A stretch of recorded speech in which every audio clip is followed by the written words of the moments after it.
네, 오늘 10월 3일 토요일 새벽 예배 나오신 우리 성도님들을 환영합니다. 우리 말씀 나누기 전에 먼저 공동기도 제목으로 기도하는 시간 갖도록 하겠습니다. 기도하시겠습니다. 홍석화 집사의 암을 치료해 주십시오. 배옥준 집사의 뇌졸중을 치료해 주십시오. 언어가 회복되고 오른쪽 팔다리에 힘이 생겨나도록 해 주십시오. 곽한나 집사의 허리를 치료해 주십시오. 권하다 집사가 다시 걷도록 해 주십시오. 최영승 형제 어머니의 암을 치료해 주십시오. 장병일 집사의 뇌졸중을 치료해 주십시오. 언어가 회복되고 오른쪽 팔다리에 힘이 생겨나도록 해 주십시오. 김태남 집사를 회복시켜 주십시오. 오규선 어린이의 백혈병을 치료해 주십시오. 우한 피렴으로부터 우리를 지켜주십시오. 예수님의 이름으로 기도합니다. 아멘. 아멘. 오늘 본문의 말씀은 예레미야 41장입니다. 1절부터 18절까지 말씀, 아주 긴 장을 함께 나눌 텐데요. 어제 말씀에 그 총독 그다랴에게 요하난이라는 사람이 찾아와서 경고를 합니다. 이스마엘이 당신을 죽이려고 합니다. 암몬의 왕의 사주를 받고 당신을 죽이려고 합니다. 라는 말을 했는데 이 그다랴가 듣지 않습니다. 왜 듣지 않냐 하면 이 그다랴가 총독이 된 다음에 자기 옆에 예레미야를 두지 않습니다. 오늘 본문 아시겠지만 40장과 41장에는 예레미야가 등장하지 않습니다. 예레미야가 등장하지 않고 다음 장 42장에 등장합니다. 사실은 굉장히 복잡하고 이게 얼마나 중요한지 모르는데 이 그다랴는 아마도 바벨론을 믿었던 것 같아요.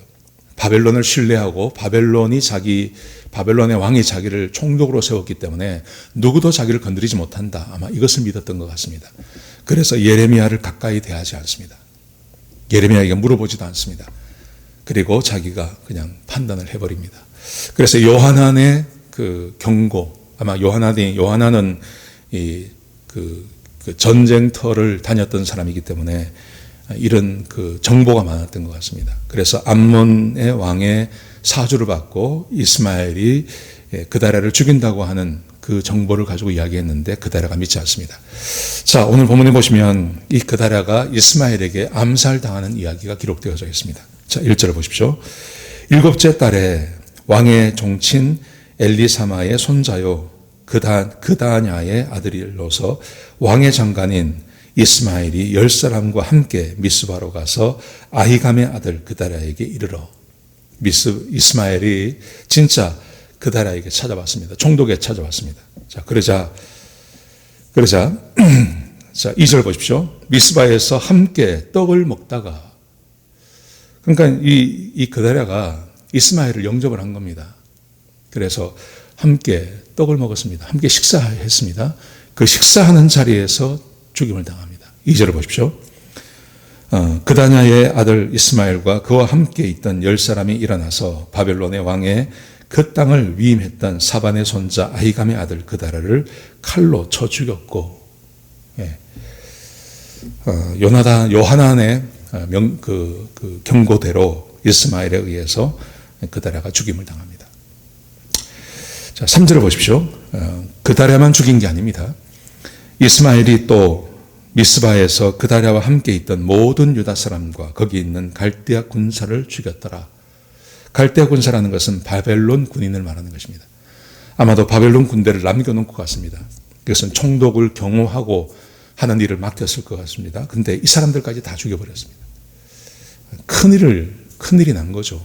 그러니까 이 그다랴는 아마도 이 군대를 믿은 것 같아요. 이 바벨론 세계 최강의 국가의 경호원들이 자기와 함께 있었으니까요. 이 사람들을 믿은 것 같아요. 근데 이 이스마엘이 이 사람들까지 다 죽여버립니다. 자, 거기다가 5절부터 보시면요. 5절부터 보시면 80명의 사람들이 이제 평화가 찾아왔다는 것을 듣고 80명의 사람들이 성전에서 하나님께 예배드리기 위해서 이 사람들이 찾아왔습니다. 찾아왔는데 이스마엘이 그 80명까지도 다 죽여버립니다. 80명을 다 죽여버립니다. 그리고 미스바에 남아있던 왕의 딸들과 백성들을 잡아서 암몬 자손에게로 갑니다. 자, 그 말이 10절부터 기록되어져 있습니다. 제가 읽어드리겠습니다. 미스바에 남아있던 왕의 딸들과 모든 백성 곧 사령관 느부사라단이 아히감의 아들 그다랴에게 위임하였던 바 미스바에 남아있는 모든 백성을 이스마엘이 사로잡되 곧 느다냐의 아들 이스마엘이 그들을 사로잡고 암몬 자손에게로 가려고 떠나니라. 그 남아있던 사람들 다 잡아가지고 이 사람들을 데리고 암몬 자손에게 가기 위해서 이 이스마엘이 출발을 한 것입니다. 자, 그러자 이 이야기를 요하난이 듣습니다. 요하난이 그다라에게 경고하지 않았습니까? 근데 경고했는데 그 경고를 듣지 않았습니다. 그러자 요하난이 출발을 합니다. 군대를 데리고 이 사람이 가서 백성들을 구해냅니다. 자, 백성들을 구해내니까 이스마엘이 어떻게 하느냐 하면 15절 보십시오. 그다냐의 아들 이스마엘이 8사람과 함께 요하난을 피하여 암몬 자손에게로 가니라. 자기가 잡아가던 사람들 다 남겨놓고 이 이스마엘만 그쪽으로 가버린 것입니다. 자, 그래서 이제 요하난만 남았습니다. 자, 요하난만 남았는데 요하난이 어떤 결정을 하냐 하면 백성들을 데리고 애굽으로 가려고 합니다. 자, 17절 보십시오. 애굽으로 가려고 떠나 베들레헴 근처에 있는 게롯 김함에 머물렀으니 이는 느바냐의 아들 이스마엘이 바벨론의 왕이 그 땅을 위임한 아히감의 아들 그다라를 죽었으므로 그들이 갈대아 사람을 두려워함이니라. 이제 그다라도 죽었고 이스마엘은 도망가고 아람 땅으로 도망가 버렸고 그리고 요하난 혼자 남았습니다. 요하난 혼자 남았는데 자기가 생각을 해보니까 이거 큰일 난 거예요. 왜냐하면 바벨론의 군대를 죽였죠. 바벨론 왕이 세워놓은 총독이 죽임을 당했죠. 그러니 이 군대가 다시 와서 언제 와서 자기들 죽일지 모른단 말입니다. 그러니까 이 요하난이 무슨 결정을 하냐 하면 백성들을 데리고 애굽으로 가야 되겠다. 그렇게 결정을 한 겁니다. 근데 이제 42장에 보시면 그렇게 결정을 다 한 다음에 예레미야를 찾아갑니다. 예레미야를 찾아가서 어떻게 해야 되는지를 묻습니다. 근데 예레미야의 말을 듣지 않습니다. 하나님의 말씀 듣지 않습니다. 그리고 데리고 예레미야까지 데리고 그리고 백성들과 함께 이 요하난이 애굽으로 내려가 버립니다.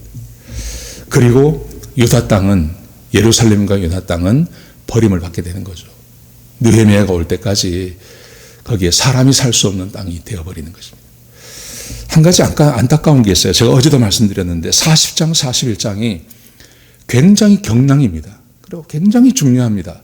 이 중요한 시기에 이 그다라고 하는 총독이 이 사람이 예레미야를 가까이 하지 않습니다. 예레미야를 가까이 하지 않았기 때문에 하나님의 뜻을 알 수가 없었습니다.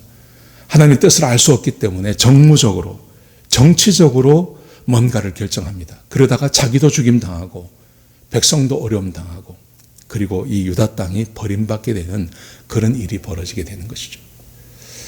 오늘 본문이 우리에게 주고 있는 교훈은 똑같습니다. 제가 어제도 말씀드렸고 그저께도 말씀드렸고 계속 말씀드리는 건데 똑같습니다.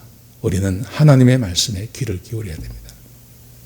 하나님 말씀 앞에 나가야 되고 하나님께 뜻을 구해야 되고 하나님께서는 이미 우리에게 말씀하셨습니다.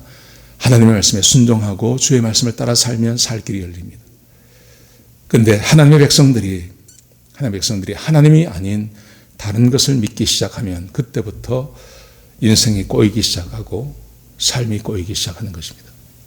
사랑하는 성도 여러분, 오늘 우리가 예레미야서를 계속 우리가 읽으면서 예레미야가 끊임없이 우리에게 말하는 것, 그것은 하나님의 뜻을 전하는 것입니다. 그러므로 우리는 하나님의 뜻을 아는 것이 중요합니다. 성경을 읽으셔야 되고요. 그리고 하나님의 말씀을 들으셔야 됩니다.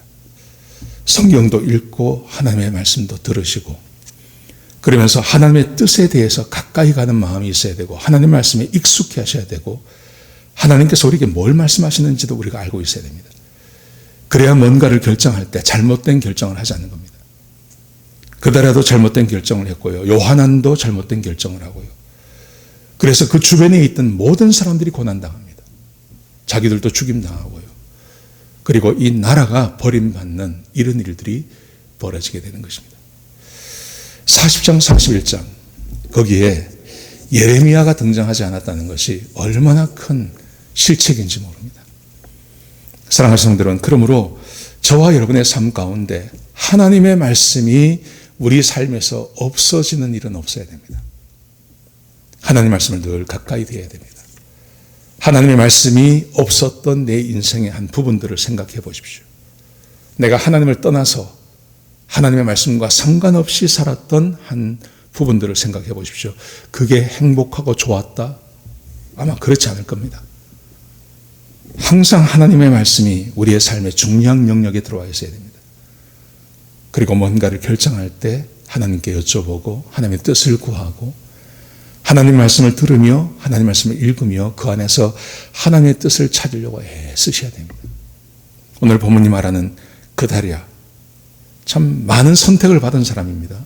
거기는 바벨론의 군대가 그를 지키고 있었고 바벨론의 왕이 그를 총독으로 세워줬고, 그런데 이 사람 죽임당합니다. 요하난도 마찬가지입니다. 요하난은 나라를 사랑하는 마음이 있었습니다. 요하난이 그다랴를 지키려고 했던 이유는 만약에 총독이 죽으면 그러면 우리 백성들이 다 흩어지게 되고 이 땅도 버림받게 됩니다. 그래서 이 요하난은요, 굉장히 나라를 사랑하는 사람이었습니다. 그런데 나라를 사랑했는데 문제는 하나님의 말씀에 귀를 기울이지 않습니다. 42장에 보시면 그런 이야기가 나옵니다. 그래서 결국은 이 요하난에 의해서, 나라를 사랑했던 이 요하난에 의해서 예레미야도 백성도 다 애굽으로 끌려가는 그런 일을 당하게 되는 것이죠. 하나님의 말씀, 하나님의 말씀에 창념하시기 바랍니다. 지금 우리가 어떤 형편에 있든지 상관없습니다. 그곳에서 하나님의 말씀을 가까이 대하시고 하나님의 말씀을 읽으시고 그리고 하나님을 여러분의 삶의 중심에 두시고 그렇게 사시기 바랍니다. 오늘 하루가 그런 하루가 되시길 주의 이름으로 축복합니다. 기도하시겠습니다. 하나님, 이스라엘 백성들이 하나님의 말씀을 가까이 대하지 않고 하나님의 사람을 가까이 하지 않으므로 잘못된 결정을 계속해 나갑니다. 그리고 나라가 완전히 망하는 것을 보게 됩니다. 하나님, 우리 주의 백성들은 이런 결정하지 않게 하시고 하나님의 말씀 안에 하나님을 우리의 삶의 중앙에 두고 그 하나님 말씀에 귀를 기울이며 사는 그런 주의 백성들이 될 수 있도록 역사하여 주옵소서. 아버지 하나님, 우리 성도님들의 마음 문을 열어주시고 성령께서 역사하셔서 하나님의 말씀이 들려오게 하시고 하나님의 뜻을 아는 지혜도 허락하여 주옵소서. 그래서 하루하루의 삶이 복되게 하시고 우리의 삶의 고난과 어려움이 지나가게 하여 주옵소서. 주님 감사합니다. 예수님의 귀하신 이름으로 기도드렸습니다. 아멘.